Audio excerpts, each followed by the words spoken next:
부분 국내에서만 일자리 찾으려 하지 말자. 중동에 가보니 제2의 중동 붐이 일고 있더라. 여러분의 아버지 세대처럼 거기 가서 젊음을 불태웠으면 좋겠다. 중동 순방 후 대통령께서 한 말입니다. 비단 중동뿐이겠습니까? 전 세계를 꿈과 의지와 능력을 펼치는 무대로 삼아야겠죠. 그러나 국내에서 일자리를 만들지 못하니까 밖에 나가서 찾으라는 거라면 문제입니다. 고용 창출할 경제 구조, 내수 경기 진작시키는 경제 정책을 펴서 국내의 기반과 뿌리를 든든히 만드는 게 먼저입니다. 중동이 됐건 다른 나라가 됐건 그쪽이 필요해서가 아니라 우리가 필요하면 나가서 일해야 하는 겁니다. 중동 가서 건설업 노가다를 하라는 말씀은 설마 아니시죠? 노가다 그 자체가 나쁘다는 게 아니라 이제는 노가다 경제가 아니기 때문에 하는 얘기입니다. 별로 하는 일 없이 높은 자리 꿰차고 앉아서 억대 연봉 받으며 공무원과 국회의원들 로비나 하러 다니는 공기업, 공공기관들의 감투 쓴 간부진들, 과연 효율적입니까? 창조적입니까? 업무 관행 바꾸고 놀고 먹는 자리 없애서 젊은이들에게 그 일자리 돌려야 합니다. 세계는 넓고 할 일은 많다지만 우선은 경제 체질과 시스템을 바꿔서 청장년 실업 문제를 풀어야 합니다. 그게 진짜 창조 경제 아니겠습니까? 젊은이들이 대통령 말씀 듣고 어떤 영화 대사를 패러디해서 이런답니다. 네가 가라 중동. 잠시 후 시작합니다. 부장님, 대리운전은 뭐 부를까요? 아, 대리운전. 블랙박스 주는 1800-6606 대리운전이 있지 않은가? 아, 20회 이용시 블랙박스를 주는 1800-6606 블랙박스 대리운전이요? 그럼 검색창에 블랙박스 대리운전을 검색해보게. 홈피에는 다양한 상품들도 있다네. 저기 부장님, 블랙박스 대리운전에서는 국민TV에 후원도 한다면서요. 자네도 블랙박스도 주고 후원도 하는 1800-6606 이용하게. 역시 대리운전은 1800-6606. 주 기자님, 지난 주말에 콘도 다녀왔는데 진짜 좋았대. 주 기자님은 콘도 회원권도 갖고 있나 봐요? 부럽다. 이번에 회원권 114 거래소에 의뢰해서 싸게 구입했다는데? 콘도 회원권은 비싸지 않아요? 회원권인데? 근데 이 콘도 회원권이라고 다 비싼 게 아닌가 봐. 회원권 114에 알아보니까 종류도 많고 다양한 상품들 엄청 많던데? 그러면 우리 봄여행 한번 알아볼까요? 콘도는 회원권 114에서 구입하고요. 02-544-6114번 02-544-6114번 회원권 114는 인터넷과 모바일 앱에서도 검색할 수 있습니다. 콘도 회원권 거래는 회원권 114 02-544-6114번으로 바로 전화해보세요. 참여한대 2015년 캠페인 한시민 한단체 후원하기. 작가 조정래는 대기업과 권력자들의 비밀을 파헤친 장편 소설 허수아 비춤에서 시민단체의 역할을 강조했습니다. 민주주의는 하늘에서 떨어지는 것도 아니고 누가 주는 것도 아니며 스스로 만들어 나가는 것이다. 수많은 시민단체들이 정치권을 감시하고 경제계를 감독하고 법조계와 공직사회와 언론계를 눈 부릅뜨고 지켜야만 비로소 선진국의 문이 열리게 될 것이다. 우리가 각자의 자리에서 더 좋은 세상을 만들기 위해 할 수 있는 일. 먼저 함께하고 싶은 단체에 회원이 되는 것부터 시작해보는 것은 어떨까요? 행복한 참여, 따뜻한 연대. 2015년 참여연대가 여러분과 함께하겠습니다.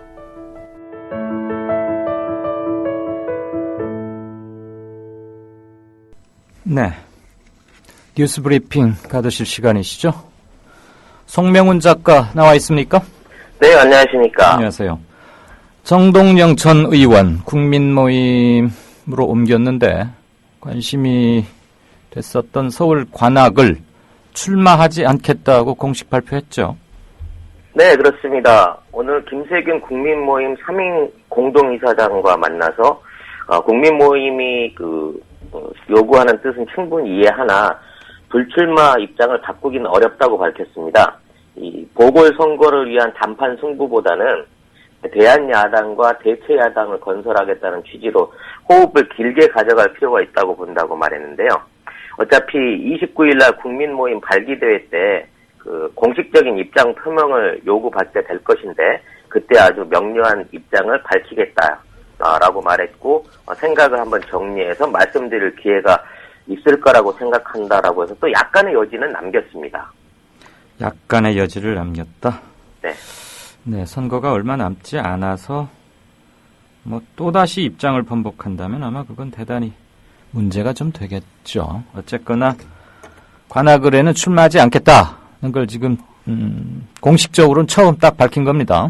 네, 의사 표현에 있어서는 첫 번째로 나왔던 의견이었습니다. 네. 오늘 일본 도쿄에 있는 한국문화원에 방화 사건이 발생했어요. 그 출입문 일부가 그을렸다는데 누가 왜 했는지 이런 것들 밝혀졌습니까? 네, 도쿄 주재 한국문화원에 불이 난 시간은 어젯밤, 그러니까 25일 밤 11시 50분경인데요. 네. 신원 미상의 복면을 한 사람이 건물 옆 보조 출입구 외벽에 라이터형 기름을 붓고 불을 지른 뒤 달아났다고 합니다. 네, 불은 곧바로 꺼져서 외벽에 그을음만 남은 상태였고, 이것을 퇴근하던 직원이 보고 신고를 하게 됐는데요. 범행 장면은 폐쇄 세로에 찍혀 있었다고 하고요. 소방서가 출동했으나 불이 꺼진 현장 상황만 확인했다고 합니다. 아, 그러면 지금 방화인지 방화가 확실해 보이는데, 네. 방화범, 용의선상에 오르는 인물 이런 것도 아직 파악 못하고 있다 이겁니까? 네, 그렇습니다. 지난 2012년 8월 이명박 당시 대통령이 도쿄 방문 후에 네. 일본 내 반환 감정이 급격히 고조됐었고 2013년 1월에 고베 주재 한국 영사관에 연막탄을 던진 일이 있었는데요. 그 후로 한 2년 2개월 만에 다시 이런 일이 벌어졌는데 이번에도 일부 구급파의 개인적인 소행이 아닌가 네. 이렇게 예상되고 있습니다. 네, 어제 용인 도로공사 현장에서 매몰 사고가 있었는데 다행히 저는 다 구출하긴 했지만 그 사고 속보 좀 챙겨볼까요? 네, 어제 오후 5시 18분께 용인 처인구 남사면 통삼리 국지도 23호선 309 교량 상판 공사 중에 콘크리트 타설 작업 중에 이제 교량 상판이 무너져서 16명의 인부 중 7명이 대피를 했지만 9명이 이제 아래로 추락을 했고요. 그 중에 1명이 숨졌고 중상 1명, 경상 7명으로 9명의 사상자를 냈습니다. 여기에 대한 현장 감식이 오늘 오전 9시부터 시작됐는데요. 네. 해당 설계도 등을 확보해서 시공 방식의 적절성을 조사하고 있고 시공사인 롯데건설과 하청업체인 대도토건 관계자를 불러서 현장에 있었던 인부 9명까지 같이 공동조사로 경위를 조사하고 있는 중이라고 합니다. 사고 원인은 뭐랍니까? 2달 전에도 사당 종합체육관 천장 붕괴 사고가 있었는데요. 그때와 유사한 작업 원인이 동바리 부실로 지금 지목이 되고 있습니다. 이 동바리라고 하는 거는 거푸집을 밑에서 받쳐주는 일종의 지지대 같은 가설물들인데요. 네. 이 지지대가 규격만큼 충분히 설치되지 않음으로 인해서 그 무게를 못 견디고 무너진 게 아닌가 해서 지난번과 같은 부실 관리 또 부실한 시공에 대한 책임론이 다시 떠오르고 있는 상황입니다. 네. 공사장 사고란 언제나 어디서나 있을 수 있는 것이긴 합니다만 조심을 좀 더 기울였다면 막을 수도 있었다 이렇게 들리네요. 네, 그렇습니다. 자, 노후 수도관 이게 수돗물 품질 저하의 주범으로 오래전부터 꼽혀왔는데 여기서 환경 호르몬까지 검출이 됐다고요? 네, 그렇습니다. 감사원은 26일 오늘이죠. 노후 수도관에서 내분비계 기능을 방해하는 환경 호르몬이 검출이 됐지만 환경부가 관련 기준조차 마련하지 않고 있다고 지적했습니다. 환경부 기관 운영감사 결과를 발표하는 가운데 환경부 장관에게 이제 대책 마련을 요구했는데요.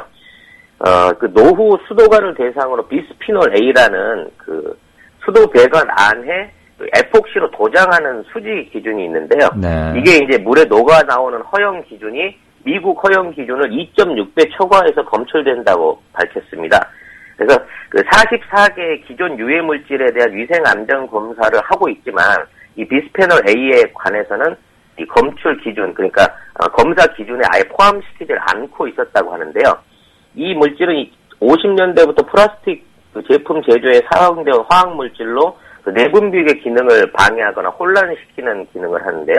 미국, 독일 등 선진국에서는 위생안전 기준이 있는데 우리나라에는 그게 지금 도입이 안 돼 있는 상태이기 때문에 그 여기에 대한 위생안전 기준을 빨리 포함시키라는 방안을 환경부에 지시했다고 합니다. 네, 이런 또 허술한 대목이 있었군요.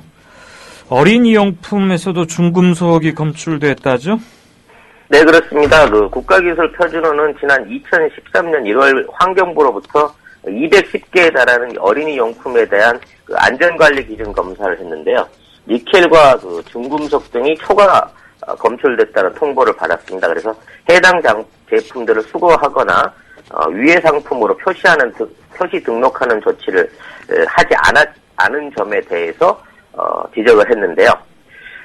국가기술표준호는 약 7개월 후 환경부로부터 210개 어린이용품 가운데 80개가 시중에 이미 유통 중이라는 통보를 다시 받고서야 9개 제품에 대해 수거 명령을 했다고 밝혔습니다. 그러니까 지적을 했는데도 불구하고 2013년에 210개 용품 중에 80개는 계속 유통이 됐었고 그중에 9개 제품만 수거가 됐다는 이런 내용이죠. 네, 이 관련해서 둥이 파파님께서 방금 견해를 하나 주셨는데요. 잠깐 듣고 다음 뉴스로 넘어가죠. 네. 원래 수돗물에서 가장 무서운 게 환경 호르몬이나 진짜 호르몬 같은 화학 물질이죠. 그런데 정수장에서 처리가 힘들답니다.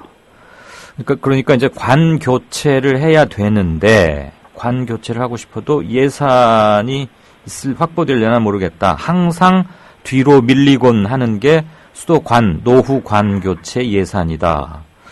네, 이런 예산 관행부터 뜯어 고쳐야 되겠군요. 그나저나 정수장에서 처리가 힘들다면, 근데 환경 호르몬의 위험성을 우리가 익히 알고 있는 거니까 이거는 서울시건, 환경부건 전국적인 차원에서 점검과 시급한 대책 이게 절실하게 보입니다. 우리 아리랑 위성 발사 성공했어요. 네네. 제 궤도에 진입했고 대전과의 교신도 성공했다고 조금 전에 뉴스가 뜨던데 이 관련 좀 묶어볼까요? 네, 이번에 발사에 성공한 아리랑 3호 A호는요, 항공우주연구원이 2006년부터 2,373억 원을 투입해서, 실용급 위성인데요. 지구를 이제 하루에 15바퀴씩 돌면서, 주야간 2차례 한반도 상광을 통과하면서 광역 카메라와 적외선 카메라로 한반도를 촬영할 수 있습니다. 그러니까 일반 렌즈 카메라를 통해서는 55cm급 물건을 식별할 수 있는 정도의 해상도인 최고 해상도를 자랑하고요. 네. 밤에도 적외선으로 물체를 감식할 수 있기 때문에 5.5m 정도의 사이즈 물체를 확인할 수 있는 정도의 기능을 가지고 있다고 합니다. 현재 이제 아리랑 이번 3A호의 가동으로 24시간 우리 위성들이 한반도 상공을 돌면서 관측이 가능한 시스템을 갖추었고요. 하루에 약 3.5회 정도 지속적인 관리와 촬영이 가능한 것으로 확인이 되고 있습니다. 알겠습니다. 네, 지금까지 뉴스 브리핑의 성명훈 작가였습니다. 고맙습니다. 네, 감사합니다. 네.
조합원의 가장 멋진 책임, 바로 조합비 납입입니다.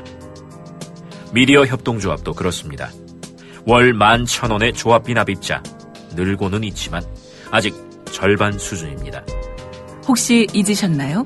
자동 납부는 가장 편리한 방법입니다. 홈페이지 국민.tv로 들어오셔서 신청하실 수 있습니다. 더 신속한 처리를 원하시면 mediacoup12@gmail.com 혹은 서울 3144-0933으로 연락주세요.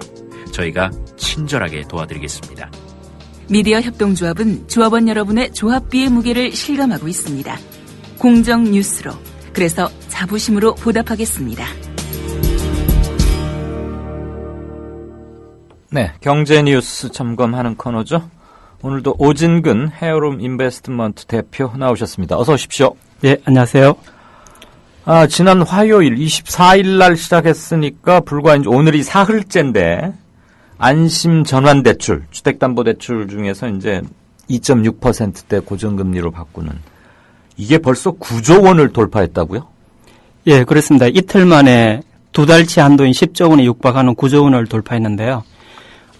이에 대해서 이제 정부는 안심 대출 한도 확대와 대출 대상에서 제외되었던 고정금리 대출자, 이 금융권 대출자에 대해서도 대출할 수 있는지를 검토하고 있다고 알려졌습니다. 네.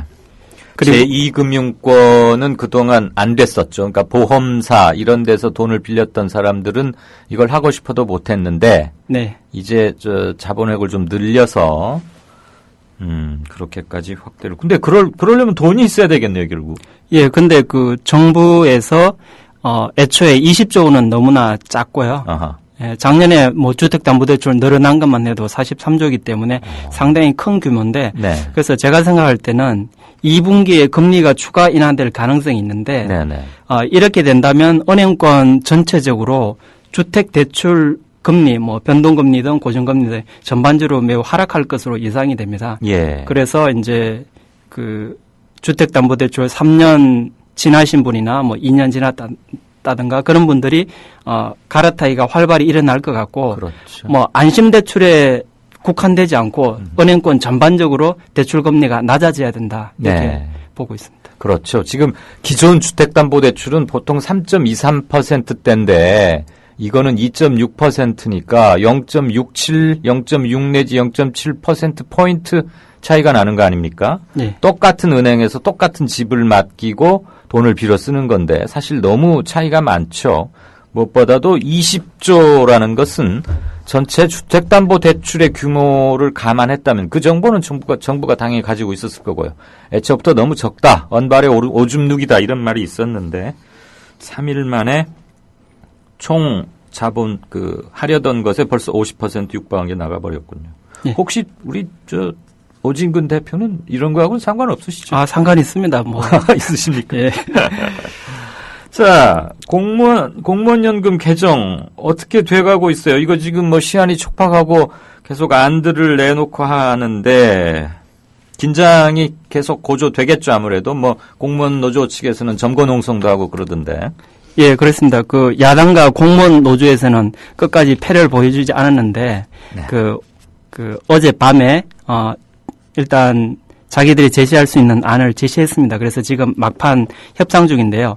야당 안에서는 어제는 난수표 같이 알파와 베타라 그래서 상당히 안개 속이었는데 오늘 알파가 2%고 베타가 0.2%라는 게 알려졌기 때문에 그렇다면 야당 최종안은 내는 돈은 9%, 지급하는 돈은 1.7%, 그래서 소득 대체율 50%, 야당에서 주장한 대로 이렇게 했고요.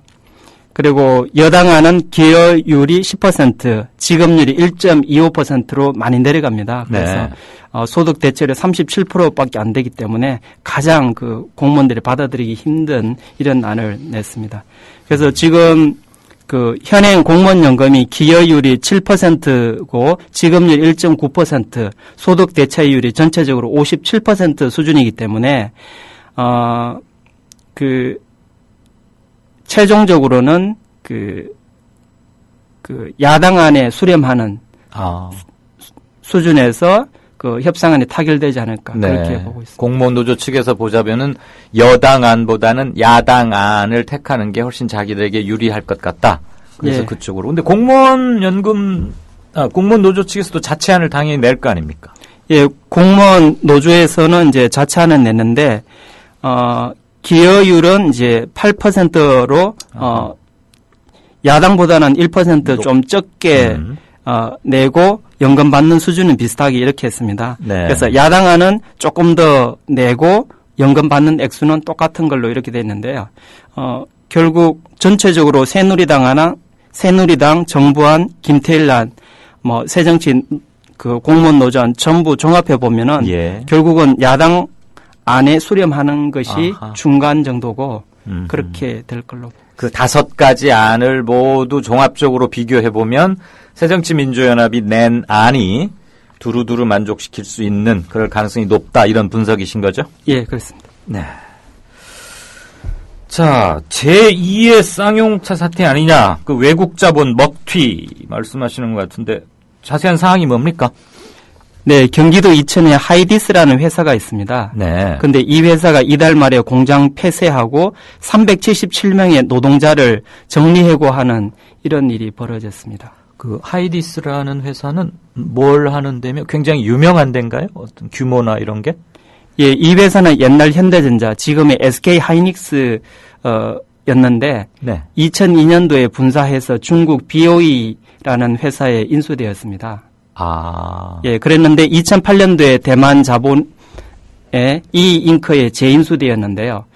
문제는 이 잉크라는 이 회사가 문제를 일으켰는데 왜냐하면은 이 회사가 2028년까지 매년 1,000억 원 정도의 특허 사용료를 받을 수 있어서 흑자를 낼 수 있는데도 불구하고 제조 부문의 적자를 이유로 공장 폐쇄와 자본 철수를 결정하고 대량 정리해고 사태가 벌어졌습니다.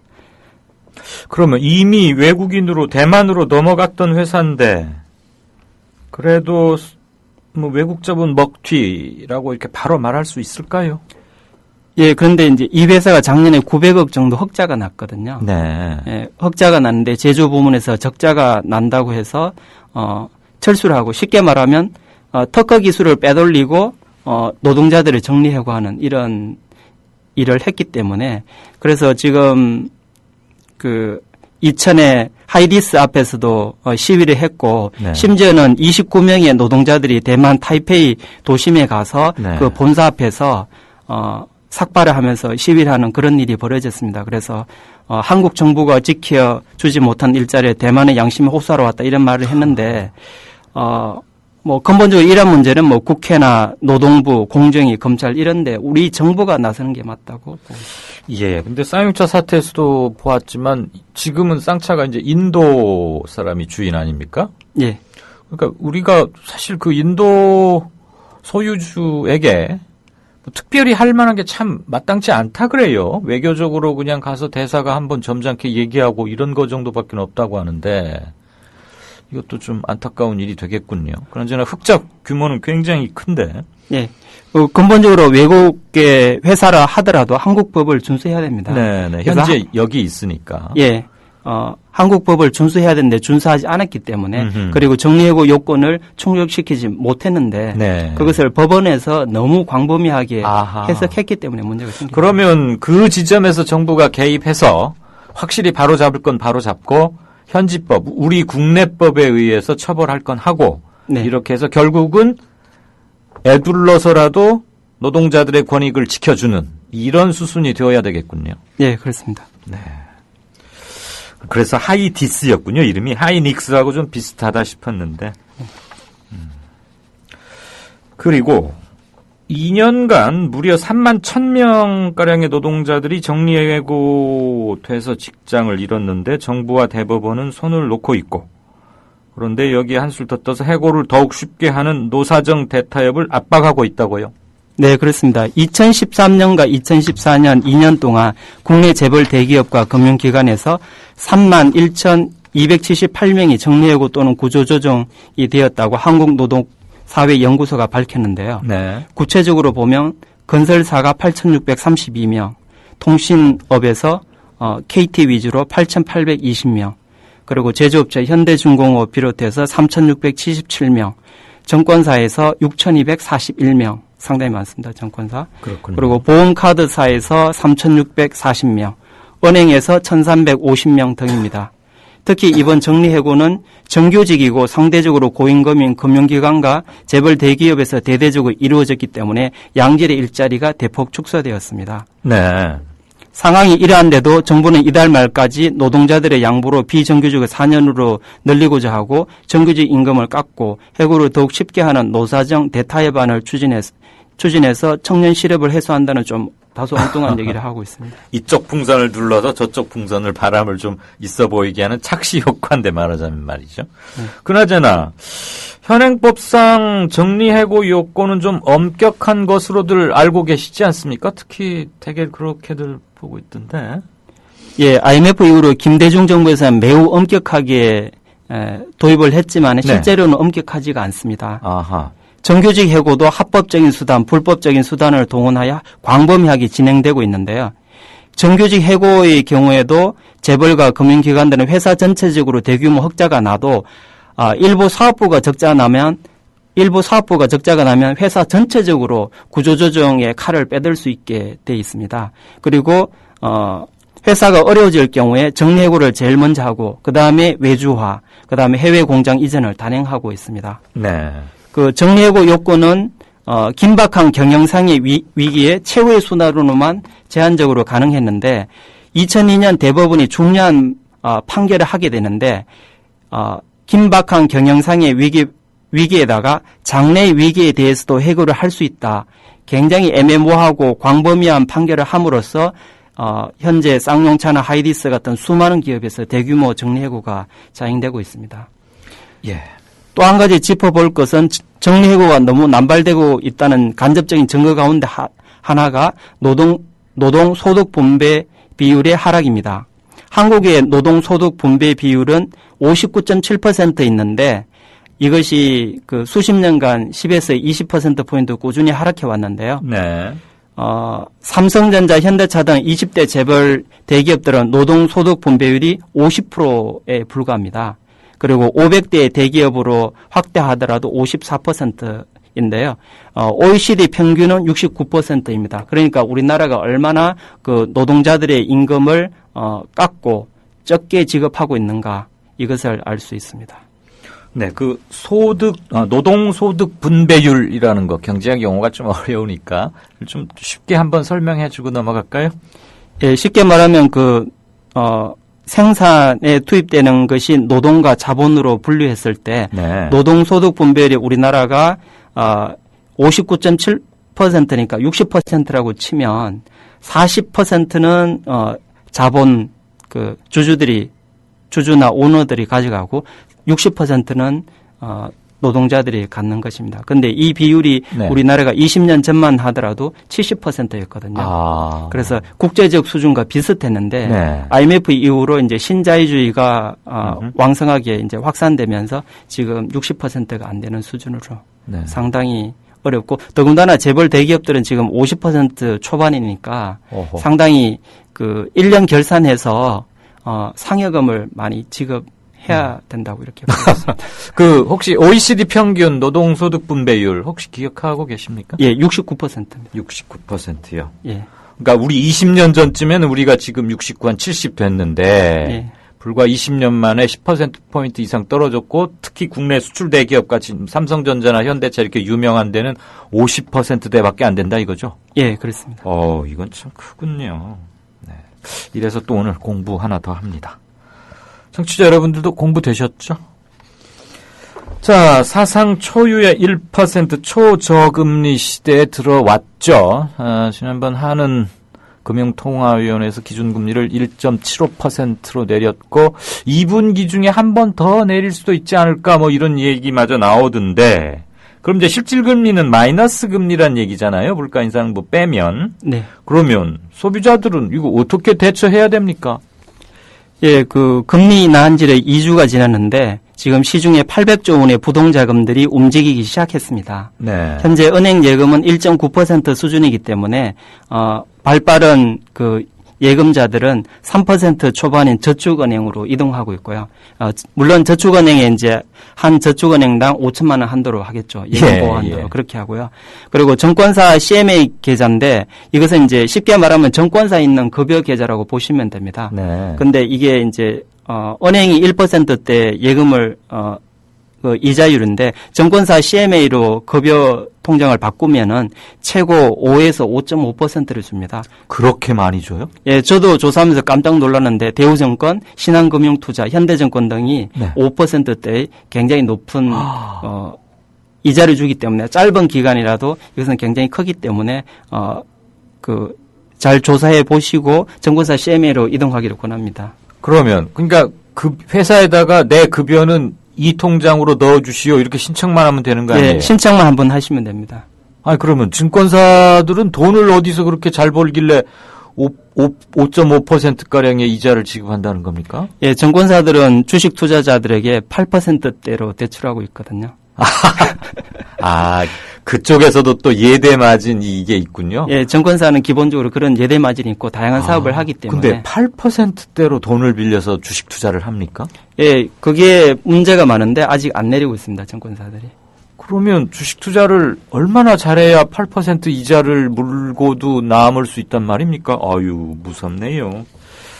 예, 이어서 말씀드리면 ELS 주가 연계 파생 상품이 있는데요. 네. 이것은 쉽게 말하면 지수나 주가 주식 가운데 대형주 2개 종목에 연계해서 만든 파생 상품인데 이것이 인기가 좋아서 지금 60조 원 수준이었는데 최근에 70조 원을 돌파해서 이 부분이 상당히 인기가 좋은데 이전에 ELS 가입해서 손실 보신 분들도 있는데 현재는 주가가 많이 하락한 상태이기 때문에 ELS 가입도 한번 고려해 볼 만합니다.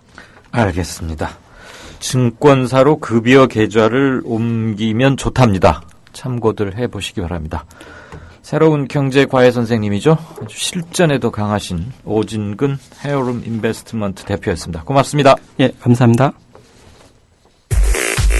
국민 라디오를 또 국민 TV를 읽는다? 미디어 협동조합 콘텐츠의 관문, 국민TV 뉴스를 아시나요?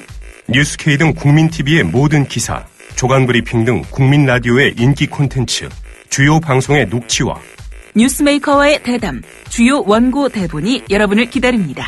국민 라디오와 국민 TV를 한눈에 만나세요. news.국민.tv 모바일 접속은 m.news.국민.tv. 네, 6시 4분 들어왔습니다. 게시판 좀 보고 정가 산책 시작하죠. 한때는 야구광님 5시 30분입니다. 오, 이게 무슨 말씀이신지. 야구를 5시 반에 플레이볼 시작합니까? 아니면 이강윤의 오늘 시작 시간이 5시 30분이란 말씀이십니까? 박대구이님. 이 와중에 김영배 경총 부회장 이렇게 말했군요. 연봉 6천만 원 이상 5년간 임금 동결시키고 그 대신 청년 고용 확대하자. 그러니까 정규직 급여를 빼서 비정규직과 청년 실업 해결하자는 얘기입니다.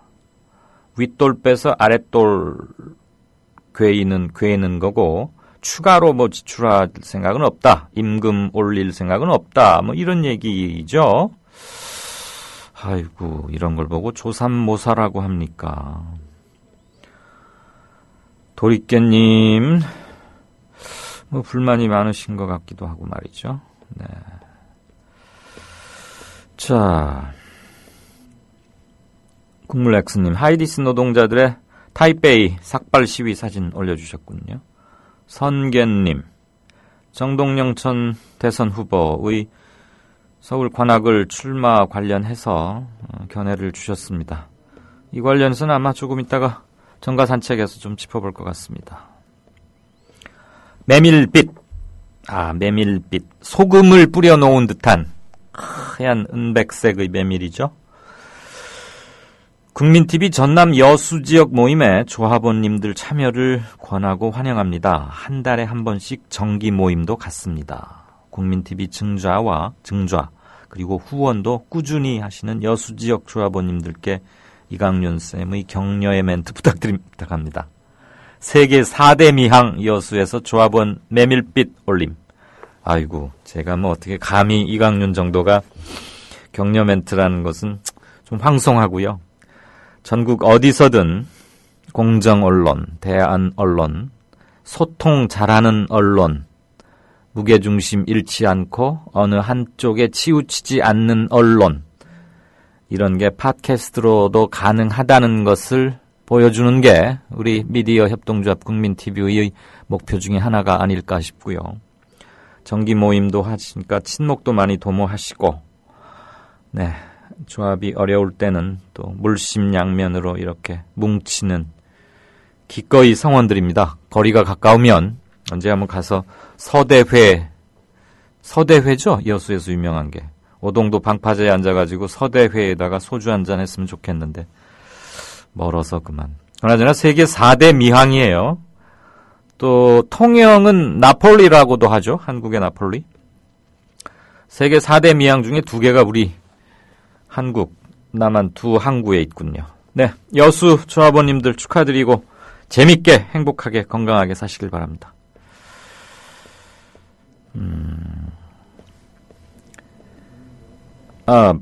메밀피님이 메밀 온 막국수, 따뜻한 메밀 막국수 드시라고 사진까지. 아유, 맛있어 보입니다. 서대회 사진도 한번 올려주십시오. 아까 수돗물 노후관의 호르몬 문제는 언급을 해드렸고,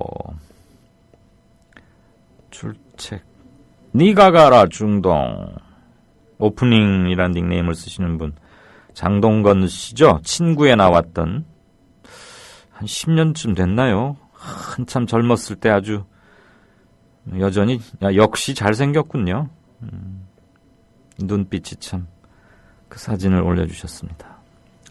무명의 조합원님, 중동에 가서 대체 뭘 하라는 건지 모르겠습니다. 이미 노동시장은 중국이나 개발도상국 쪽에서 거의 다 장악하다시피 했고, 고급 인력들은 일본이나 유럽에 밀려서 발도 못 들여놓고 있는데, 아하, 건설업, 이렇게 몸으로 하는 일은 중국이나 개도국 노동자들이 다 장악을 했고, 이제 물론 이제 중동 개발, 뭐 두바이, UAE 등등등 거기 투자 많이 하니까. 그런데 고급 인력들은 또 일본이나 유럽 출신들이 장악을 하고 있어서 지금 우리 한국 젊은이 가서 참 샌드위치 되기가 쉽다, 이런 말씀인 것 같습니다. 제가 5시 한 20분경에 뭐 글을 하나 올렸습니다. 곧 제 책이 나오는데요. 4월 16일 세월호 1주기에 맞춰서 내려고 합니다.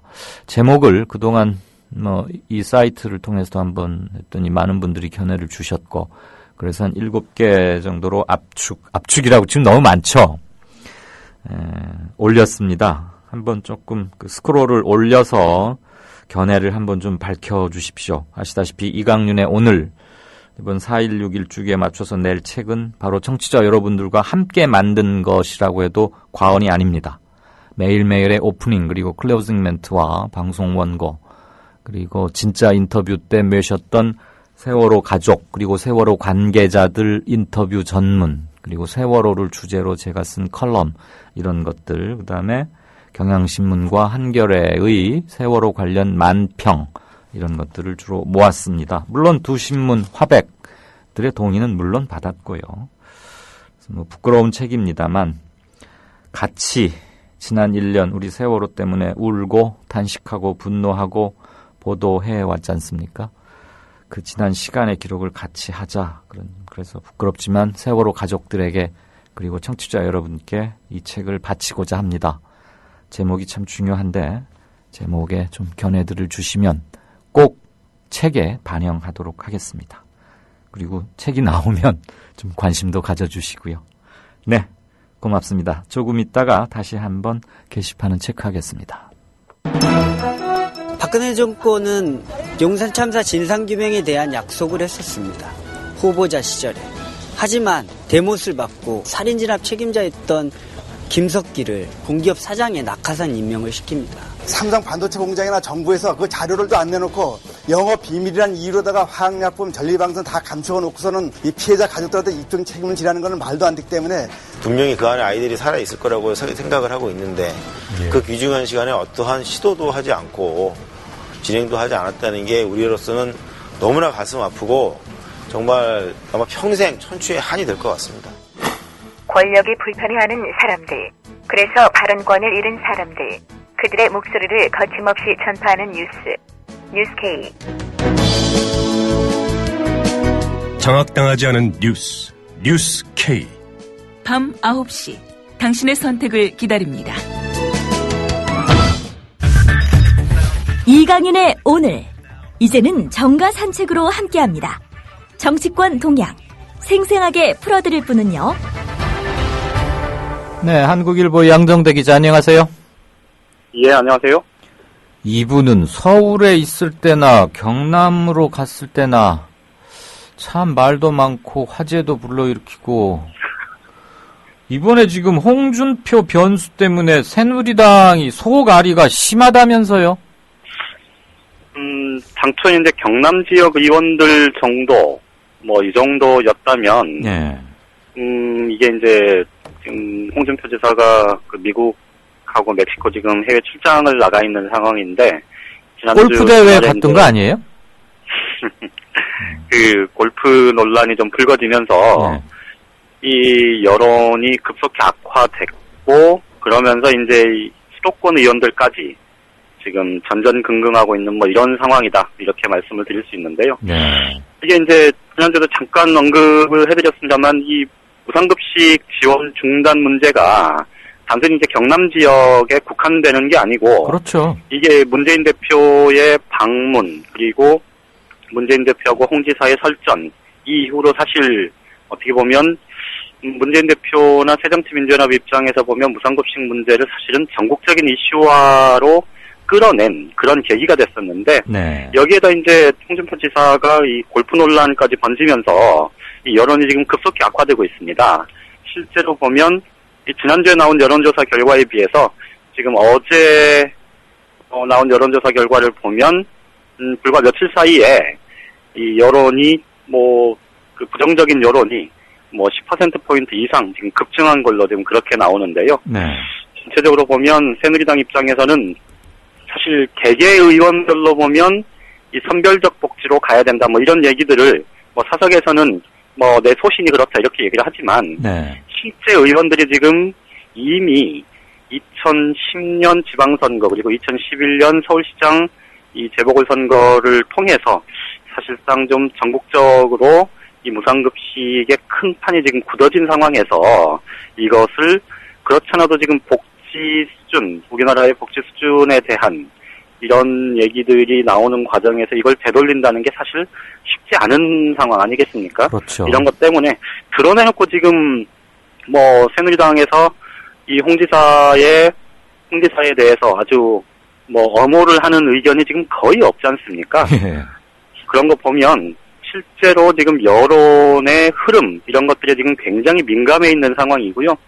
심지어 일부 의원들은 대놓고 기자들하고 만나면 이 홍 지사의 대권욕 때문에 이 당이 벌써부터 내년 총선 망치게 생겼다 이런 얘기를 하는 사람들이 많은 걸 보면 이 문제가 그렇게 간단하게 흘러가지 않을 거라는 거를 다들 좀 짐작을 하고 있는 것 같습니다.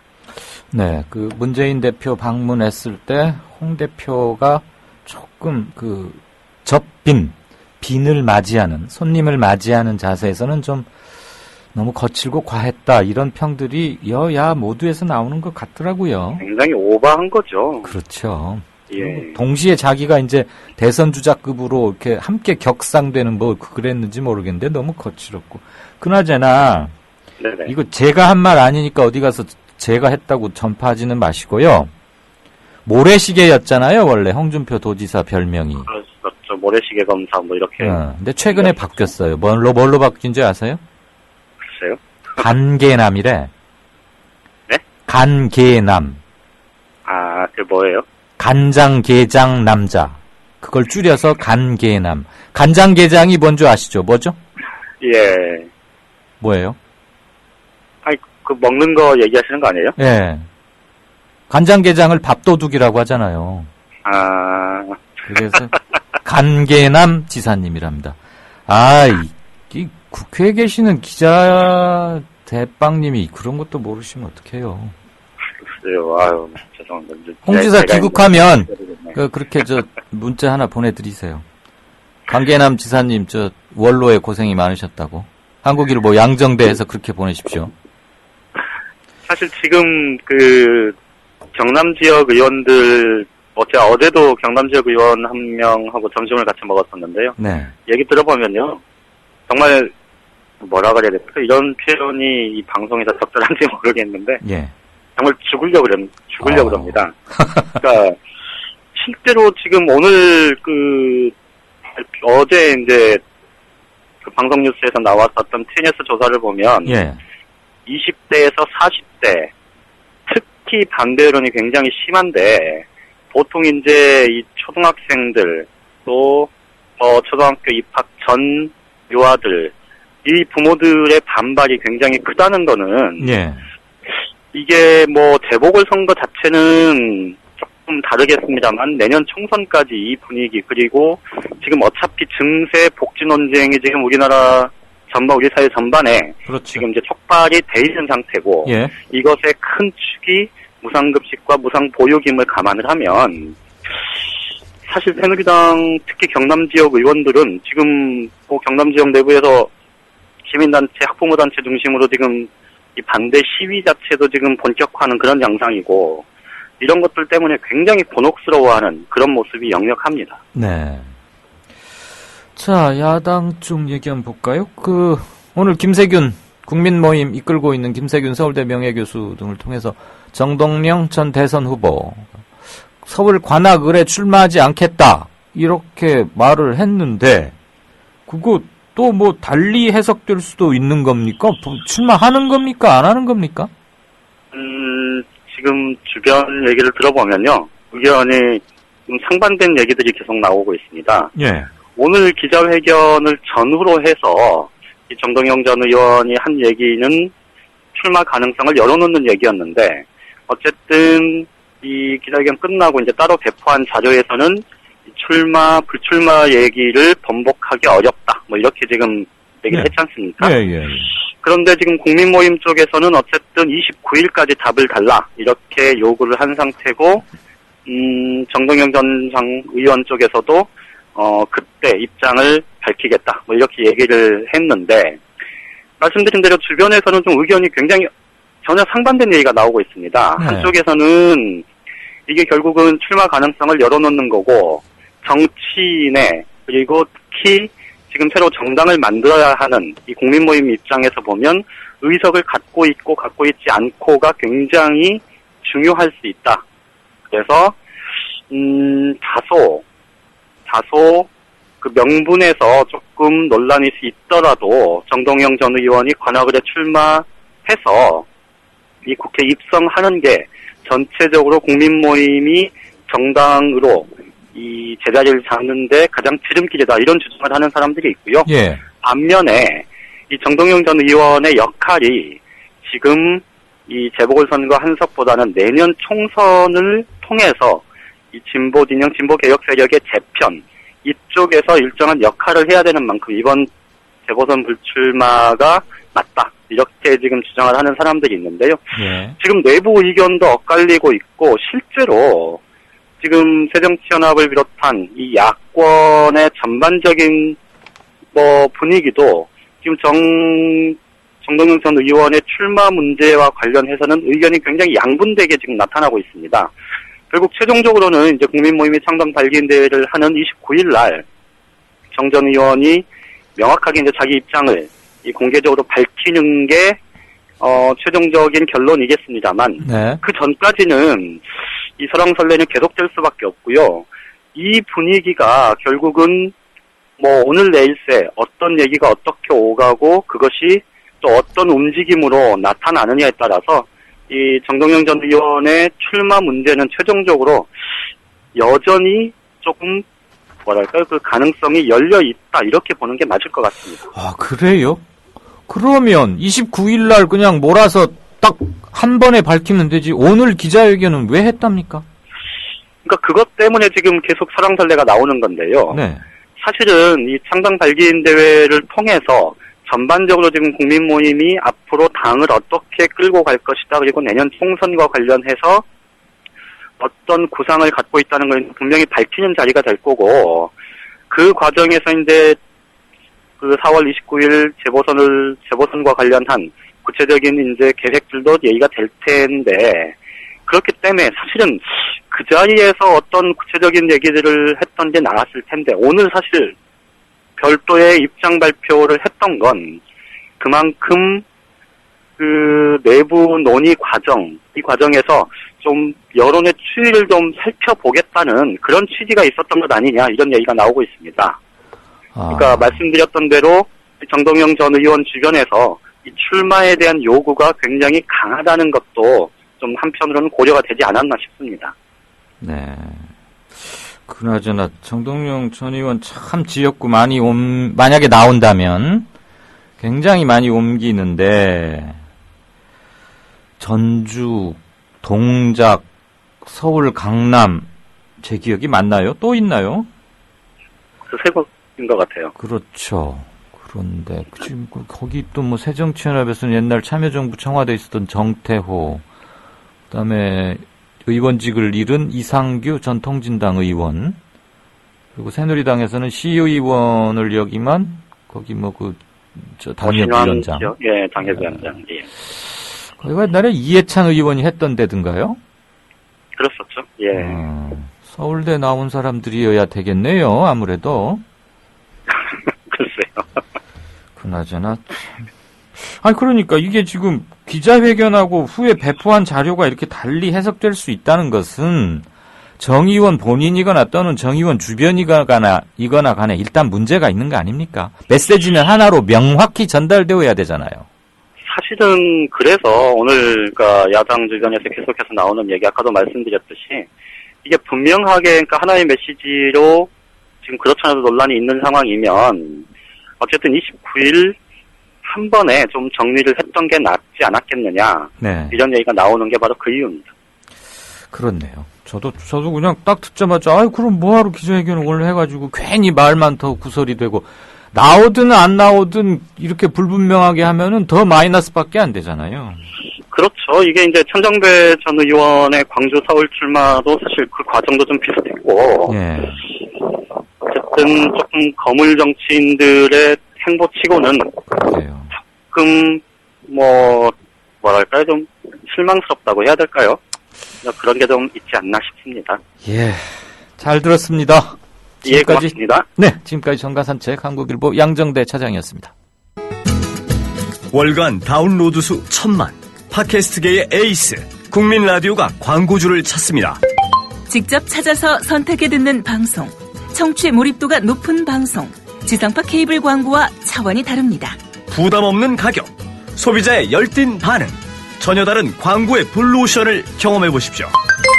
국민라디오 @gmail.com으로 문의해 주시면 상세히 안내해 드리겠습니다. 미디어 협동조합 콘텐츠 누가 널리 알리겠습니까? 국민TV 홍보지원단 국티 홍지에서는 사이버상에서 국민라디오 국민TV 콘텐츠를 확산시킬 1000명의 사이버 홍보대사를 찾습니다. 국민라디오 국민TV의 소중한 콘텐츠 확산, 공정언론과 민주주의 실현을 위한 착실한 디딤돌이 될 것입니다. 미디어 협동조합의 좋은 콘텐츠를 널리 알릴 아름다운 손길이 되주세요. 자세한 문의 이메일은 국민TVPR@gmail.com입니다.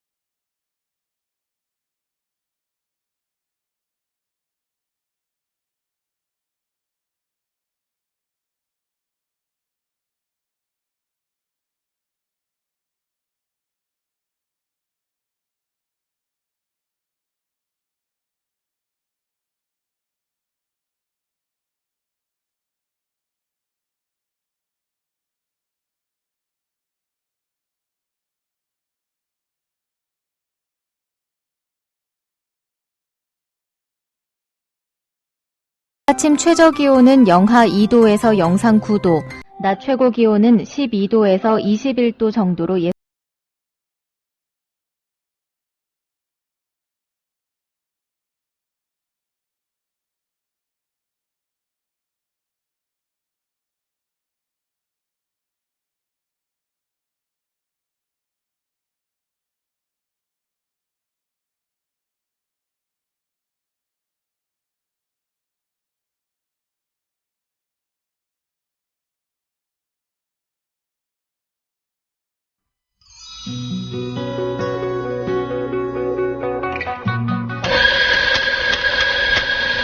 미디어 협동조합이 만든 카페 아시나요? 어서오세요. 국민카페 오네어입니다. 공정한 가격으로 확보한 품격 높은 재료로 정성을 다해 여러분을 모시겠습니다. 커피 나왔습니다. 맛있게 드세요. 지식이 있고 공감이 있는 강연이 있고 즐거움과 행복이 넘치는 공연이 있는 공간. 서울 마포구 월드컵로 37 웰빙센터 지하 1층 국민카페 오네어로 여러분을 초대합니다. 정치평론가 이강윤이 함께하는 국민라디오 이강윤의 오늘.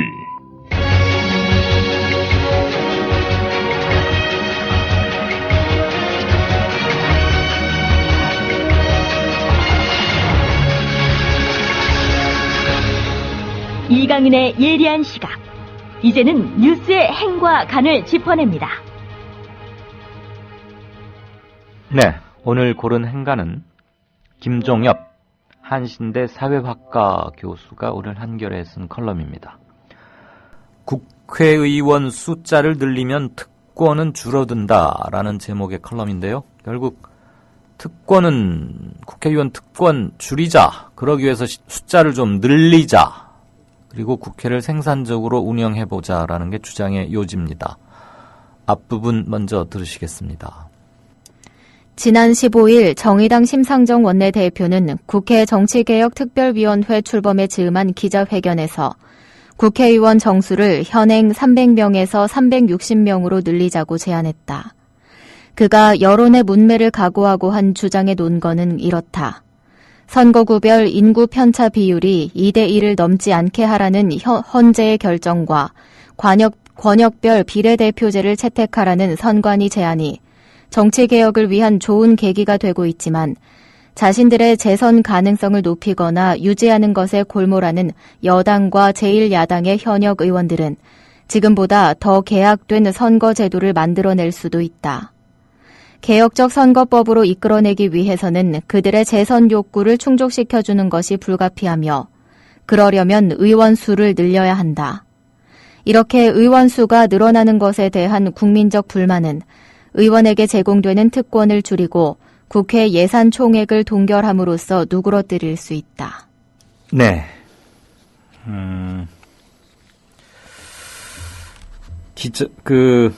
팟캐스트 노유진의 정치 카페, 유명한 거죠.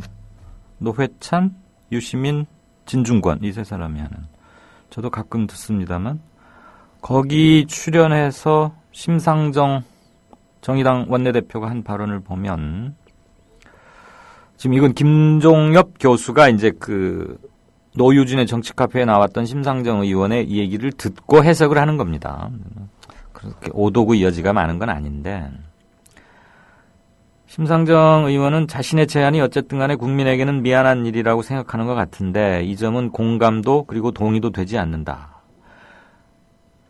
국민이 화나는 것이 의원들 특권이고 국민들이 바라는 바는 그것을 줄이는 것이다. 그렇다면 의원 수를 늘리는 것은 국민들의 의사에 반하는 게 아니라 오히려 제대로 부응하는 것이다. 라고 일침을 놓고 있습니다. 그렇게 복잡하게 생각할 일 아니죠. 희소성의 가치라는 거 있지 않습니까? 숫자가 늘어나면, 흔해지면, 그다음에 경제적 가치, 사회적 영향력, 힘, 다 내려가게 돼 있죠. 대표적인 게 의사, 변호사, 약사, 이른바 전문직들 아닙니까? 변호사가 아주 귀하던 시절에는 변호사 산다. 지금도 그런 말이 있습니다만. 착수금만으로도 막 몇백만 원, 1,000만 원도 주고 이랬어요.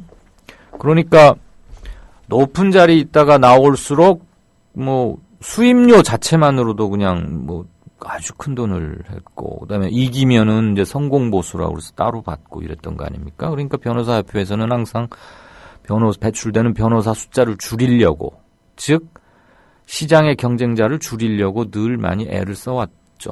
의대도 그렇고 뭐 약사도 그렇고. 그래서 국민 몇 명당 변호사 몇 명이 적정하냐 이런 거를 두고는 논란이 있습니다만, 이것은 변호사나 의사나 약사들 입장에서 생각할 일은 아니죠. 그들은 어쨌거나 동업 경쟁자가 늘어나는 것을 원치 않을 터이니까 이거야말로 중립적인 입장에서 정부가 해야 할 겁니다. 국회도 마찬가지인 것이요. 국회가 물론 변호사나 의사나 약사들처럼 이렇게 자기 오피스를 열고 영리 행위를 하는 건 아닙니다. 국민의 대표고 국민들로부터 권한을 위임받아서 법을 만들거나 고치거나 또는 없애거나, 그다음에 나라 돈 제대로 쓰여 있는지를 감시하고 행정부를 견제하고 감시하고 보고받고, 그리고 국민들 삶에 직접적 영향을 미치는 정책들에 대해서 질타하고 고칠 건 고치고. 그런데 시대 변화에 맞추어서 공동의 선 또는 최대의 이익을 위해서 일을 해야 하는 게 국회 아닙니까? 그런데 우리나라 국회는 말이에요. 제가 꼭 무슨 스웨덴의 의원들하고 비교할 생각은 없습니다. 무슨 너는 왜 전교 1등처럼 공부를 못하니? 이렇게 말하면 물론 자식 아이들에게 그렇게 말하는 부모들 없겠지만 그렇게 비교하면 안 되죠. 너는 왜 아인슈타인처럼 그렇게 뛰어나지 못해? 이런 게 어디 있습니까? 그러니까 스웨덴의 의원들한테 비교하진 말고요. 어디 뭐 우리랑 좀 비슷한 데 없을까요? 국회의원들은 말 그대로 국민의 대표이자 국민의 대표 머슴이죠. 정확히 말하면. 그런데 우리는 의원이 되는 순간, 당선되는 순간 그 자체로 권력자가 됩니다. 검사가 임관하면서 권력자가 되는 것과 매 한 가지도 비슷해요. 왜?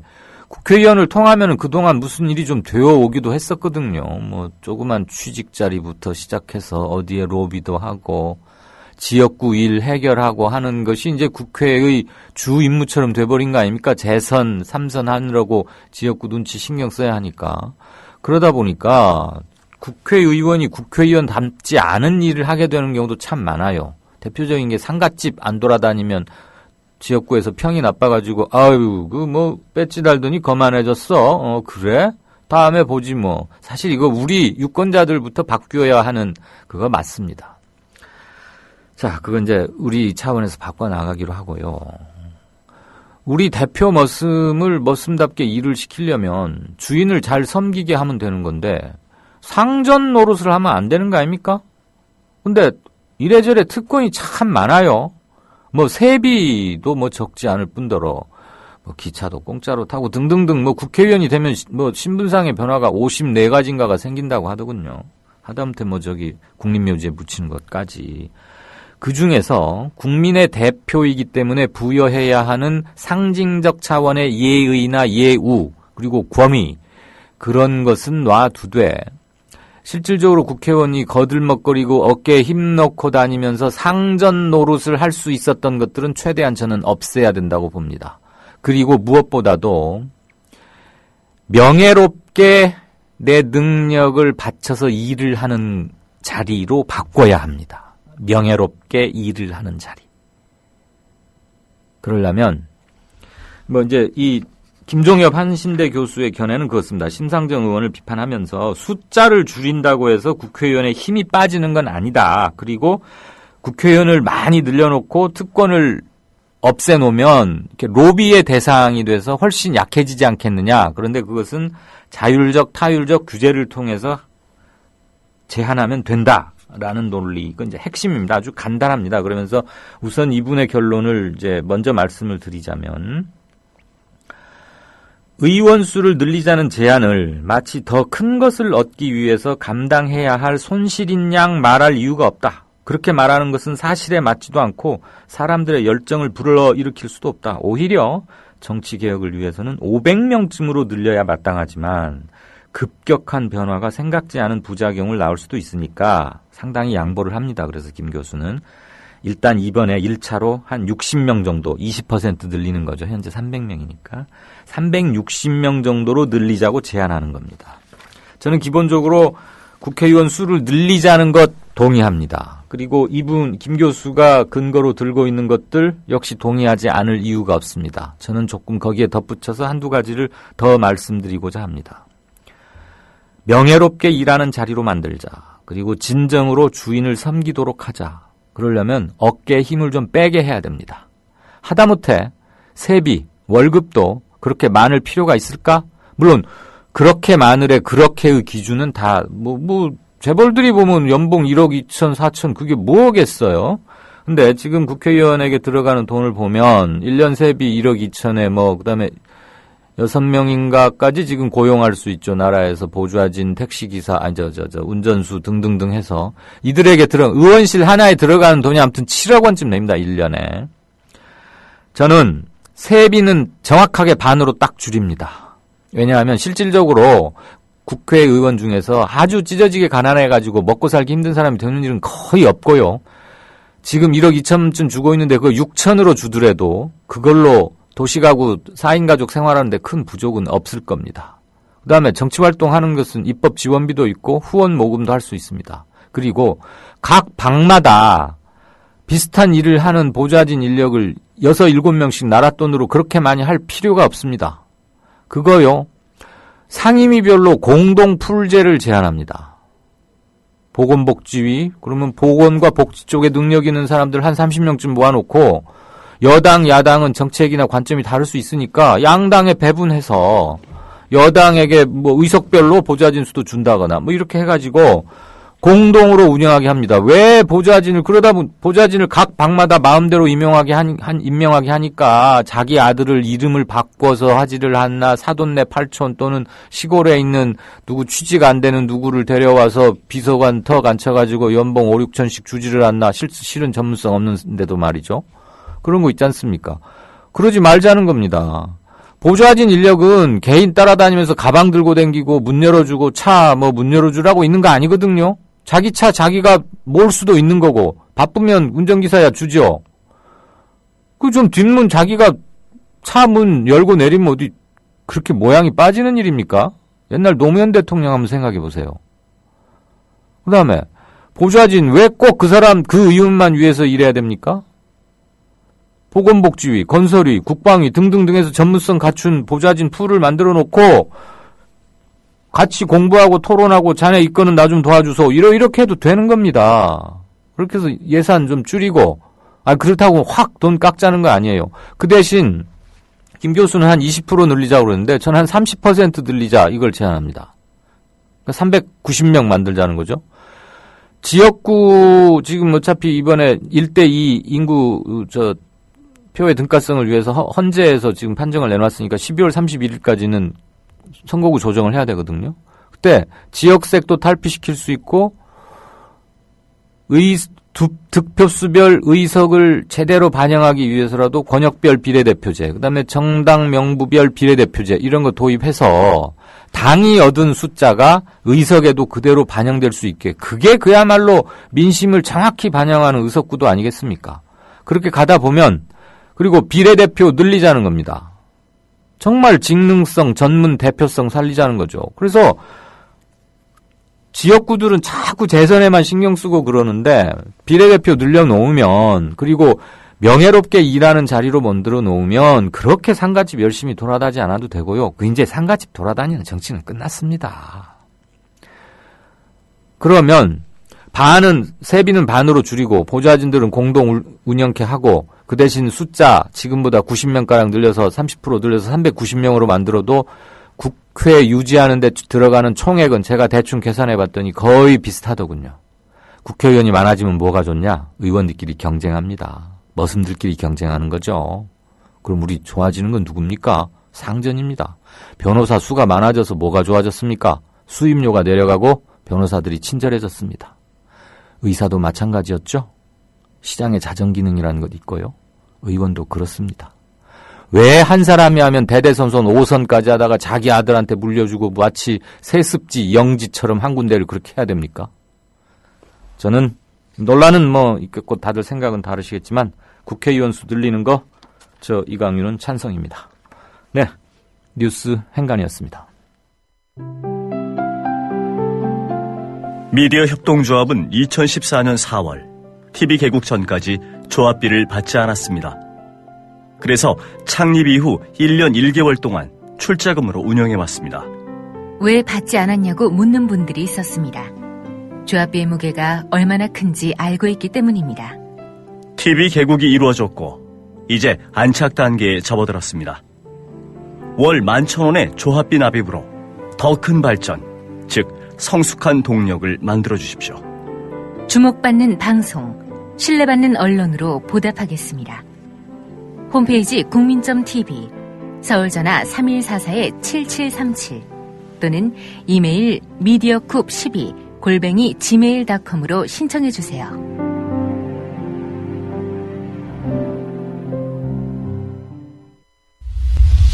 지금 여러분께서는 정치평론가 이강윤이 진행하는 이강윤의 오늘을 듣고 계십니다.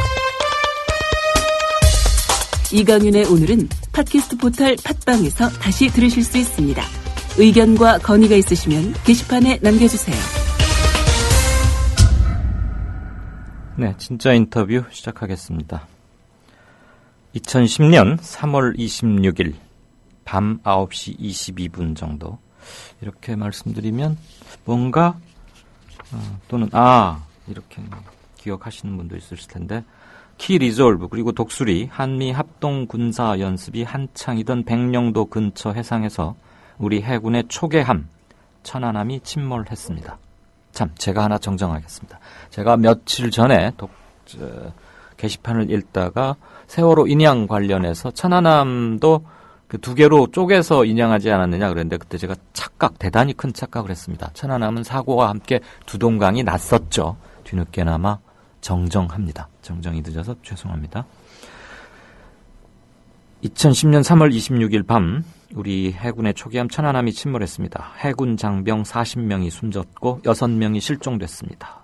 비극은 46명에 그치지 않았습니다. 정부는 북한의 소행으로 단정했고 야당 대표 역시 이에 수긍했습니다. 그러나 아직도 상당수 국민들은 재조사가 필요한 거 아니냐 이런 말씀들을 하고 계십니다. 이 관련해서 독자적인 목소리를 계속 내오고 있으신 분이죠. 신상철 전 천안함 민군조사단 위원 전화로 연결되어 있습니다. 안녕하십니까? 네, 안녕하십니까? 네, 오늘이 천안함 5주기죠. 네, 그렇네요. 세월호 참사 이후 모처럼 인터뷰 나누는 것 같습니다. 건강이 좀 안 좋다 이런 얘기도 들리던데 어떠십니까? 네, 건강관리 추스리고 있고요. 네. 지방에서 지금 건강관리 잘 하고 있습니다. 그러시군요. 네. 특히 환절기고 하니까 특히나 좀 유념하시죠. 자, 천안함 참사 5주년입니다. 우선 문재인 새정년 대표가 천안함 사건을 북한에 의한 폭침으로 규정했어요. 우리 신 전 위원은 한때 대표적인 친노무현 사이트인 서프라이즈의 대표이기도 하신데 문재인 대표의 이런 입장 표명 어떻게 보십니까? 네, 뭐 어저께뿐만 아니라 지난 대선 때도 폭침 얘기를 했었죠. 네, 그래서 이제 그런 발언을 할 때마다 참 안타깝다는 생각이 들어요. 좀 한심하기도 하고요. 그럼 어떡하겠습니까? 원래 정치적인 스탠스가 그런 것 같아요. 노무현 대통령의 가장 절친한 친구였다고 하면서도 노무현 대통령처럼 정면 돌파하지 못하고 늘 우회하고 정면으로 맞닥뜨리지 못하는 거 볼 때마다 참 안타까운데요. 네, 그러니까 우리 야당 역사상 가장 최약체 대표라는 그런 비난을도 하고 또 판단력이나 결단력 그리고 리더십도 없는 그런 대표라서 앞으로 참 걱정이 큽니다. 그래서 많은 국민들이 아직도 어역을 버리지 못하고 특히 국민의 절반 되는 분들이 지금 재조사를 요구하고 이런 말은 그분들은 대부분 또 최정치의 우호적인 그런 분들인데 집토끼 다 놓치고 산토끼 잡으러 돌아다니는 꼴이나 마찬가지죠. 네, 우리 문재인 대표도 좀 현실을 좀 직시하는 그런 정치를 했으면 좋겠습니다. 네. 정부는 북한 어뢰에 의한 폭침이 과학적으로 입증되었다고 발표한 바 있습니다. 이 발표, 이 주장 지금도 유효하다고 판단하십니까? 아니면 반론을 기술적 근거를 가지고 반론하시겠습니까? 어뢰에 대한 과학적 주장은 무너졌어요 벌써. 왜냐하면 사실 어뢰가 나온 것도 북한의 잠수함의 공격이다라고 주장을 했는데 실체도 없고 정황도 없고 증거도 없고 아무것도 없으니까 공여지 책으로 내미는 게 이제 어뢰란 말이에요. 자, 이게 스모킹 건 이게 있으니까 와서 쏜 거 아니냐라고 했는데 그럼 그 어뢰가 정말 그 천안함 밑에서 터진 게 맞냐라는 과학적인 입증 요구 앞에서 이제 그 사람들은 거짓말을 할 수밖에 없어요. 그래서 이제 하얀 흡착 물질이 과학적인 증거라고 주장을 한 거죠. 네. 그럼 이제 하얀 흡착 물질의 성분이 뭐냐? 그게 이제 천안함 밑에서 터졌기 때문에 2000도 내지 3000도 정도의 온도가 발생했다는 거 아닙니까? 2000도, 3000도가 터지면 주변 일대의 물은 싹 다 증발해버려요. 그래서 이제 물이 없는 상태에서 알루미늄 성분이 불에 탔다. 그래서 알루미늄 산화물이다라고 주장한 게 국방부의 주장이에요. 예. 근데 이제 이정희 전 통합진보당, 당시 이제 민주노동당 시절에, 그때 이제 의원이었죠. 이정희 대표가 이제 그 가루를 전부 입수를 해서 미국의 박사님들한테 보낸 거 아닙니까? 서재정 양판석, 그 교수들한테 보냈는데, 그 성분을 분석을 해봤더니, 알루미늄 산화물이 아니라 알루미늄 수산화물이더라는 얘기죠. 산화물과 수산화물의 차이는 뭐죠? 그래서 이제 이 부분이 국민들한테 왜 화학품 식이 나오고 하니까 굉장히 헷갈리는 부분이 있는데, 산화물과 수산화물의 차이는 간단히 그겁니다.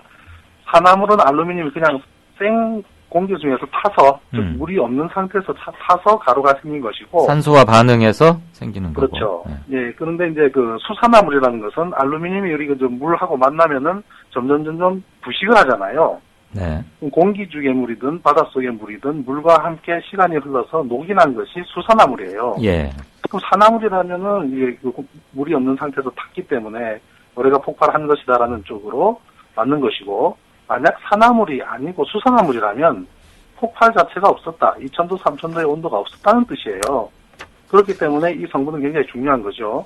그래서 이제 미국 박사들이 수산화물이더라라고 발표하니까 이제 나라가 또 발표 뒤집어진 거 아닙니까? 예. 그래서 이제 KBS 추적 60분 팀들이 이걸 한번 과학적으로 검증을 하자. 그래서 한 게 국내 이제 400명의 과학자들한테 이거를 검증을 하기 위해서 우리 국내에서는 어느 분한테 의뢰를 하면은 가장 정확하게 조사를 할 수 있겠는가 하고 이제 이메일로 사발 통보를 보냈어요. 그랬더니 많은 분들이 안동대학교의 정기영 박사가 이 분야의 최고의 권위자다라고 한 거죠. 네. 그래서 추적 60분 팀이 정기영 박사한테 의뢰를 했습니다. 그 결과는 국방부에서 조사를 했다고 하는 6항목부의 2배에 달하는 12가지 항목으로 실험을 했습니다. 그 결과 알루미늄 산화물이 아니라 알루미늄 수산화물이라는 것이 밝혀졌죠. 그래서 정기영 박사가 이것은 알루미늄 수산화물이고 이것이 폭발에 의해서 생겨서 와서 붙은 것이 아니라 침전된 것이다. 즉 자라난 것이다. 알루미늄 녹이란 얘기죠. 그렇게 발표를 했습니다. 그랬더니 국방부의 이 분야에서 책임자라고 할 수 있는 이근득 국방과학 박사가 하는 말이 알루미늄 수산화물이라는 것은 우리가 예측했던 것 중에 하나입니다라고 해서 마무리를 지어버려요. 그 말은 폭발이 없었다. 즉 어뢰가 폭발을 해서 알루미늄 산화물이 생겼다고 하는 국방부의 주장은 거짓이다라는 말인데, 이게 그런 화학식 얘기를 하다 보니까 국민들은 무슨 뜻인지 모르는 것이죠. 그래서 과학적으로 아는 사람들은 이것이 국방부의 어뢰 논리가 무너졌다라고 이제 하는 거죠.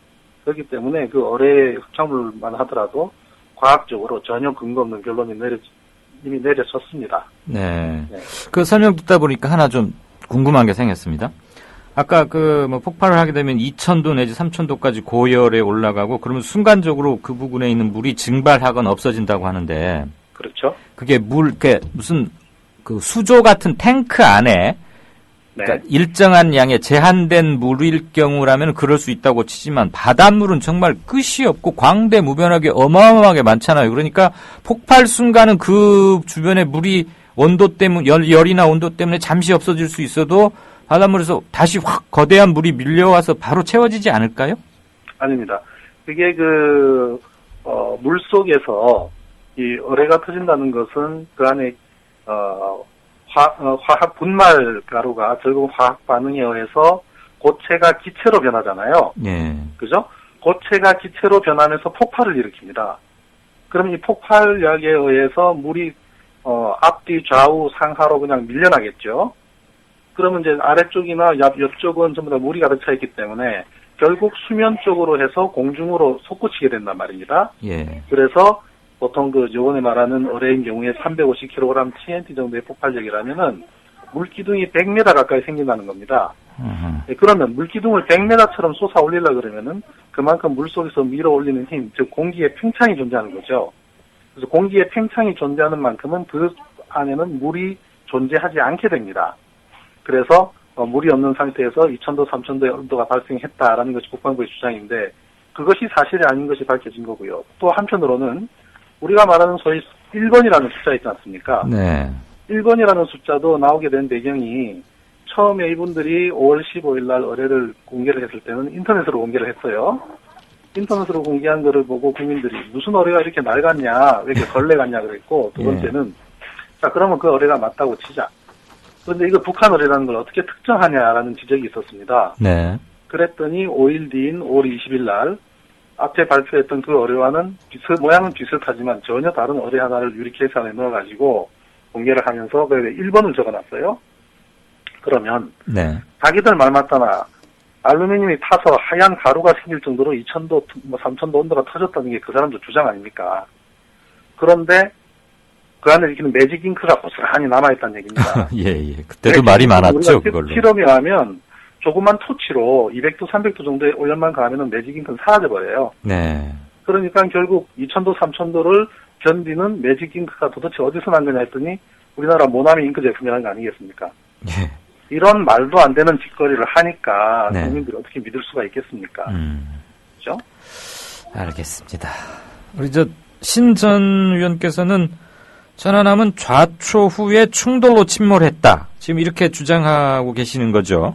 예, 그렇습니다. 그 근거를 다시 한번 짧게 조금 이제 정부 측 주장 얘기를 들었으니까 우리 또 그거와는 견해가 다른 신 전 의원의 견해를 근거도 함께 좀 듣고 싶습니다. 예, 좌초 하나도 아니고 충돌 하나도 아니고 좌초 후 충돌이라 그러니까. 그러니까요. 헷갈릴 수가 있는데 네.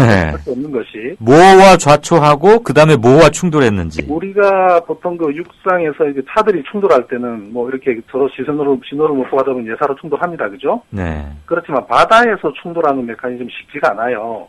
왜 그러냐면은 양쪽 다 워칭을 하고 서로 당직이 있고 이렇기 때문에 쉽지가 않은데 천안함의 경우는 처음에 최초의 좌초를 백령도 서안에서 좌초를 했습니다. 그 좌초를 한 것은 이미 자기들이 합참에다가 먼저 보고를 한 내용도 있고 해군 합참 작전처장도 법정에 나서 증언을 했어요. 선박으로부터 최초로 보고받은 것은 좌초였다. 그리고 상부에도 좌초로 보고했다고 해군 완스타가 법정에 나서 증언을 했습니다. 네. 좌초를 했는데 좌초한 지점이 굉장히 고운 모래밭이란 말입니다. 근데 모래에 어떻게 좌초할 수가 있죠? 암초도 없는데. 수심이 낮으니까 좌초를 하죠. 아. 수심이 낮은 곳을 갔어요, 천안함이. 그러면 그냥 네. 모래에 박히면 되지. 그게 그렇죠. 어디가 부서질 수는 없잖아요. 그대로 놔두면 돼요. 그대로 놔두면 다 살릴 수가 있습니다. 그런데 네. 함장이 밤 9시 넘어서 물에 이게 부드럽게 배가 가서 꼼짝을 안 하니까 겁이 났을 겁니다. 네. 아이고, 내 이제 군대 인생은 끝났구나 싶었겠죠. 그래서 한번 구진을 써본 거예요. 구진을 써봤더니 배가 빠지더라는 겁니다. 그래서 프로펠러가 모래를 들고 파면서 반질반질하게 휘어진 거예요. 메커니즘이 좌초한 배를 후진으로 뺐을 때 발생하는 거거든요. 배 밑바닥 찢어지고. 근데 자기가 몰랐던 것은 그렇게 배를 빼면은 좌초한 상태는 배 밑바닥이 찢어지게 되거든요. 배 밑바닥이 굉장히 약해요. 뒷거리가 1cm밖에 안 되기 때문에. 그래서 이제 찢어진 곳으로 물 들어가니까 결국 엔진이 정지돼 버렸죠. 근데 처음에 좌초한 곳은 수심이 뒷거리가 6m에서 8m 수준밖에 안 됐기 때문에 좌초를 했지만 함장이 배를 빼서 이동한 곳은 수심이 44m 되는 곳까지 배를 이동하게 됩니다. 뒤쪽으로. 네. 그런데 그 사이에 바다가 침수가 일어나고 하다 보니까 엔진이 정지했을 것으로 추정을 합니다.